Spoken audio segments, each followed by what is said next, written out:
안녕하세요. 한목나 57일 출애굽기 7장을 통하여서 하나님께 주시는 지혜와 지식으로 말씀이 깨달아지고 깨달은 그 말씀을 가지고 삶을 살아내길 간절히 소망합니다. 오늘의 단어는 지팡이, 말씀, 순복입니다. 고대 애국, 즉 이집트 그 바로의 지팡이는 왕권, 힘, 권위를 상징하는 그러한 지팡이입니다. 이 지팡이가 바로의 주권을 상징하기 시작하는 그때는 왕의 대관식부터 이제 그 효력을 발휘한다고 합니다.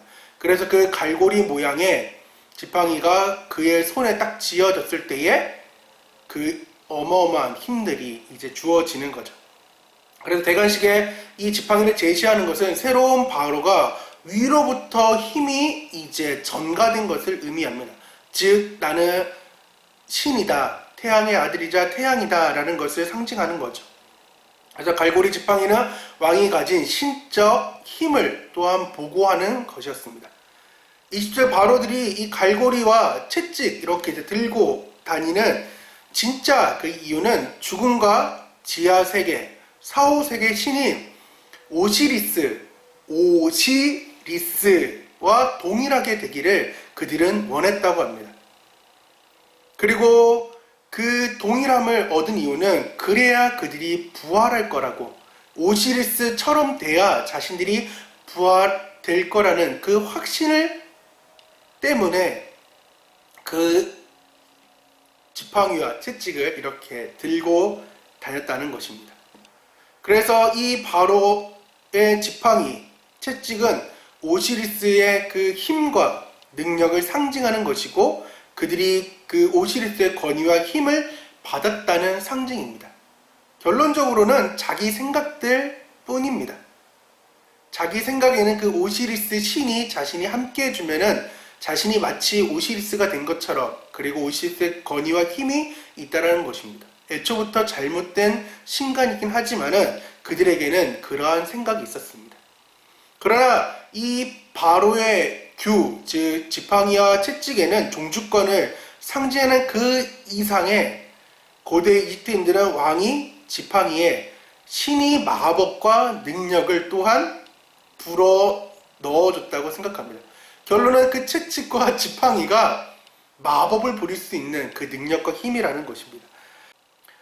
이집트의 마법사들은 또한 이 지팡이들을 사용했습니다. 바로와 같은 그러한 지팡이를 사용했는데 그들 또한 그 마법사가 되는 상황들이 이루어졌던 거죠.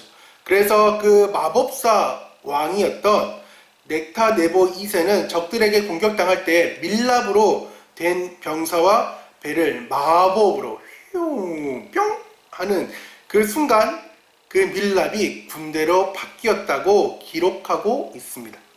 좀 재밌죠? 이집트인들은 왕의 지팡이처럼 마법사의 지팡이에도 초월적인 힘이 깃들어 있다고 믿었고 그들에게 신적, 즉 마법의 힘을 주어진 지팡이였다고 생각했습니다. 왜 조선은 갑자기 말씀 얘기는 하지 않고 갑자기 이집트 신화와 그리고 지팡이를 이야기하느냐? 이제부터 볼 10가지 재앙은 이집트의 신과 관련된 모든 내용들이라는 것입니다. 그러니까 오늘 이 7장의 앞에 나온 지팡이는 이 10가지 재앙의 맛보기에 불과한 것이죠.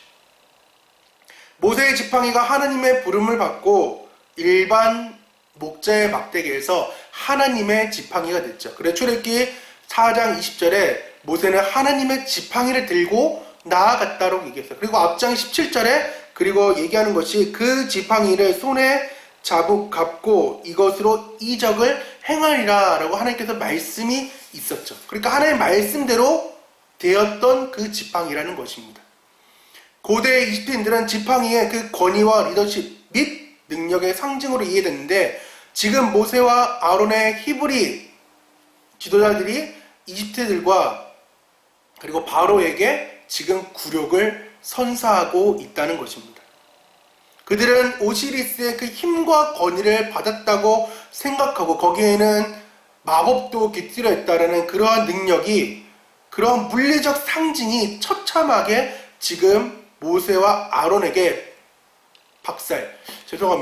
개박살이 되고 있는 상황이라는 것입니다. 그것이 오늘 지금 7장 앞부분의 내용이라는 것입니다. 바로와 그리고 그 신하들, 특히 마법사들에게 그 오시리스와 동일하게 되기를 원했던 그들이지만 그 지배력과 힘을 행사하려고 했지만 그것은 가짜였습니다. 하나의 보여주기였고 쇼였지만 모세의 지팡이는 진짜였습니다. 비록 화려한 면에서는 부족할지 몰라도 그들이 숭배하고 생각했던, 그들이 가증하게 여겼던 그 모세의 지팡이에게서 그 능력 행함이 이루어졌다는 것입니다. 왜? 거기에는 하나님이 계셨고 하나님의 지팡이였다는 것입니다. 인간의 지팡이가 아닌, 비록 모습은 초라해 보일지라도 그 속에는 하나님의 능력이 깃들어 있었기 때문입니다. 신들의 전쟁이자 경쟁이 이제 선포된 순간입니다. 이 지팡이 대결은 이스라엘 하나님 여호와께서 이집트의 신들, 신도 아니에요, 신들에게 능력과 의지에 관한 싸움을 하나님께서 의도적으로 걸고 있다는 것입니다. 아까 말씀드렸다시피 이집트의 입장에서 보면 정말 화가 치밀어 오를 그 일들입니다. 비록 패배했던 그 화가 치밀어 오름보다 더 화가 치밀어 오랐던 것은 그들이 가증하게 여겼던 지팡이라는 것입니다. 왜? 그 지팡이는 소모는 막대기고 양치는 막대기였어요. 이집트인들은 목축업을 가증하게 여겼기 때문에 요셉의 형들이 왔을 때에 요셉이 오히려 입에 말을 넣어줬을 때에 자신들이 목축하는 사람이다 라고 얘기를 하라고 했고, 심지어 밥을 또한 따로 먹을 정도의 그러한 가증함으로 여겼는데, 지금 그 가증함으로 여기는 그 모세와 아론의 지팡이를 통하여서 지금 자신이 신성시 여기는 오시리스의 그 지팡이들이, 그 마법 행함이 다 아론의 지팡이에게 지금 뱀이 된 순간 다 먹혀버리는 상황인 거죠.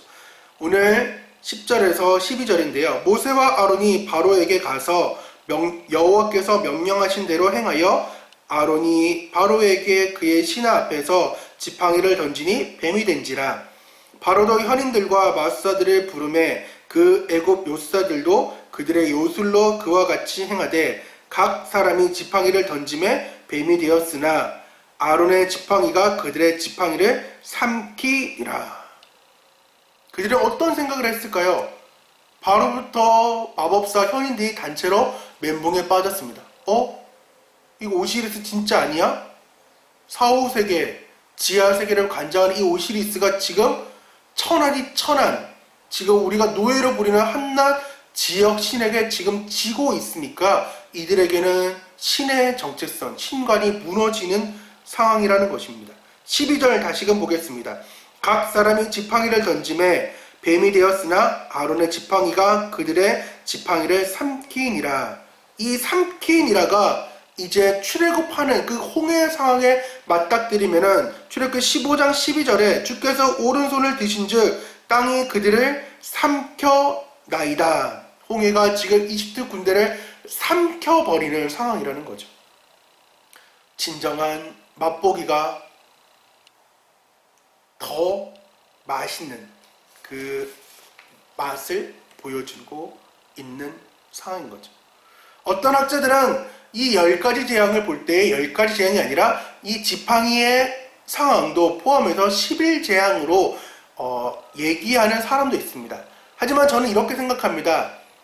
영화의 예고편이 있고 드라마의 예고 그 내용들이 나오고 또한 애니메이션을 보면은 그 앞에 동영상과 마지막 동영상이 나와요.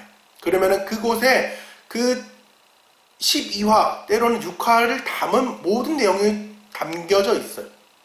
그런 것처럼 지금 하나님께서는 이 지팡이를 통하여서 지금 뱀이 된 그 사건을 통하여서 지금 출애굽의 축소판을 보여주고 있고 예고편을 보여주고 있다는 것입니다. 왜 이런 일들이 가능했을까요? 왜 출애굽의 서막과 이 축소판이 가능했을까요? 그 먼저는 하나님의 말씀이 있었습니다. 하나님께서는 모세와 아론, 이스라엘 백성뿐만 아니라 애굽 사람들과 또한 바로도 하나님을 알기를 원했습니다. 7장 5절입니다. 내가 내 손을 애굽 위에 펴서 이스라엘 자손을 그 땅에서 인도하여 낼 때에야 애굽 사람이 나를 여호와인 줄 알리라 하시매. 그래서 그 9가지 재앙을 보고 어떤 애굽 사람들은 이제 6월절의 그 사건에 이스라엘과 동일하게 문설주의 피를 뿌리는 그러한 일들도 벌어졌다는 것입니다.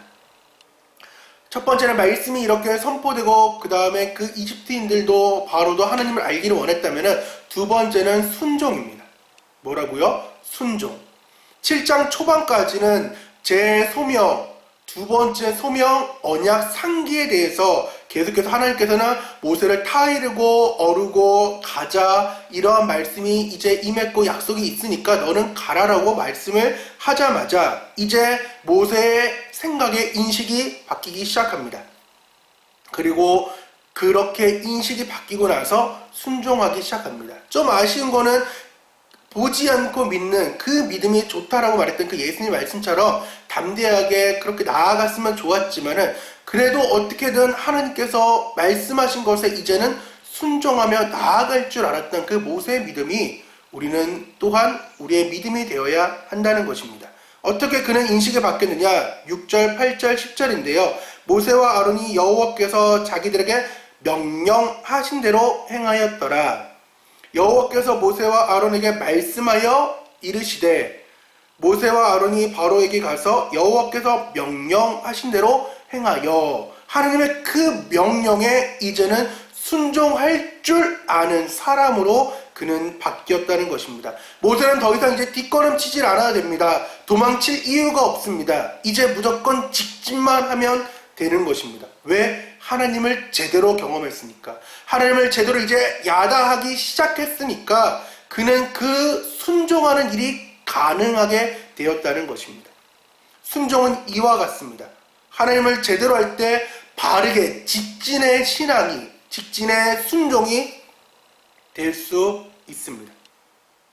모세는 뒤돌아봤을까요? 절대로 뒤돌아보지 않았습니다. 왜?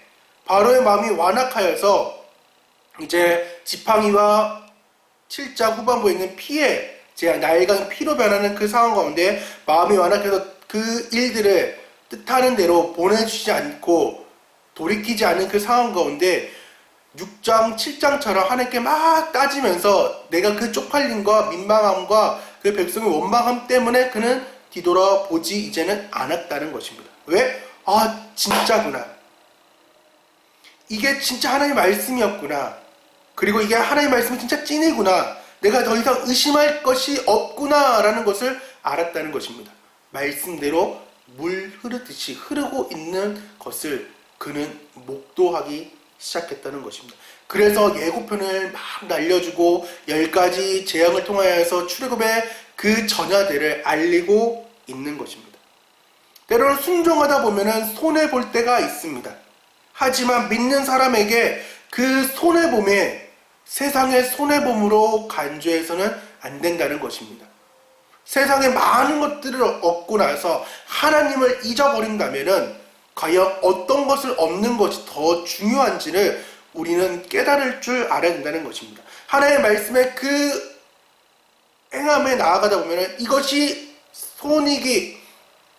손익보다 손해가 발생한다 하더라도 뭐 하자고요? 우리는 무조건적인 순종과 또한 순복의 자세가 우리에게 필요한 것입니다.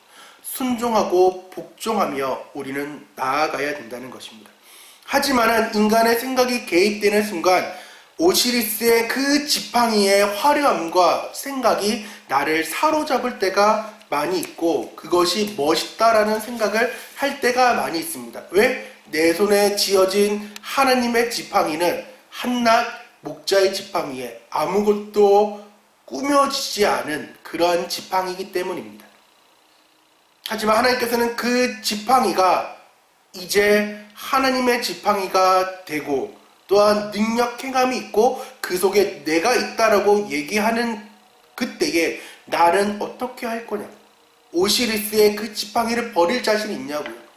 비록 초라해 보이는 그 하나님의 지팡이를 들고 세상에 나가서 자신있게 이게 유행하는 거다라고 얘기할 수 있냐? 오히려 여러분과 저는 하나님의 지팡이를 내려놓더라도 오시리스를 붙잡고 이게 더 멋있고 내가 지금 유행을 주도하고 있다라고 얘기하고 싶지는 않냐는 것입니다. 우리는 오늘 결단해야 됩니다. 하나님의 말씀에 순복하고 나아가고 보잘것없는 하나님이 아니라 정말 멋있는 하나님이라고 고백해야 됩니다. 내 생각과 내 계획을 내려놓고 이제 모세처럼 나아가길 원합니다. 아까 말씀 읽었죠? 6절, 8절, 10절을 각자 이름을 넣어서 한번 읽어보겠습니다. 철훈이는 여호와께서 철훈이에게 명령하신 대로 행하였더라. 여호와께서 철훈이에게 말씀하여 철훈이가 세상에 가서 여호와께서 명령하신 대로 행하여. 그래서 오늘 적용과 삶일기는 어떻게 했냐면 적용은 나는 여전히 오시리스의 지팡이를 부러워하고 있지는 않은가? 나는 나에게 주어진 지팡이를 어떻게 바라보고 있는가? 3일길을 묵혀두었던 하나님의 지팡이를 들고 담대하게 순복하며 나아가기라는 것으로 오늘 삶을 이틀 동안 읽으려고 합니다. 오늘 7장의 내용을 또한 생각해 보시고 또한 함께 나눠주시면 감사하겠습니다. 기도하겠습니다. 하나님 아버지 감사드립니다. 이집트에 그 수많은 신들이 있고 또한 그 지팡이의 서막을 하나님께서는 싸움을 걸어가시면서 이스라엘의 또한 바로와 애굽 사람들에게 하나님을 알리고 싶어 하셨고 알리고 계심을 우리는 볼 수 있습니다. 이제 계속해서 10가지 재앙을 살펴볼 때에 하나님께서 그 철저하게 세상의 신을 짓밟는 모습을 우리는 바로 알고 세상의 그 화려함을 쫓아가는 것이 아니라 비록 보이기는 초라해 보이는 막대기라도 하나님이 내 속에 함께 하시는 그 임마누엘 하신다면 내가 모든 것을 할 수 있다라는 믿음의 고백과 순종과 말씀을 따라가는 그런 모든 일들이 일어나게 도와주셔서 주님께서 함께 하실 걸 믿으며 살아계신 예수님의 이름으로 기도합니다. 아멘. 7장 찬양 들어보시길 바랍니다. 다 같이 뭐라고요? 안녕.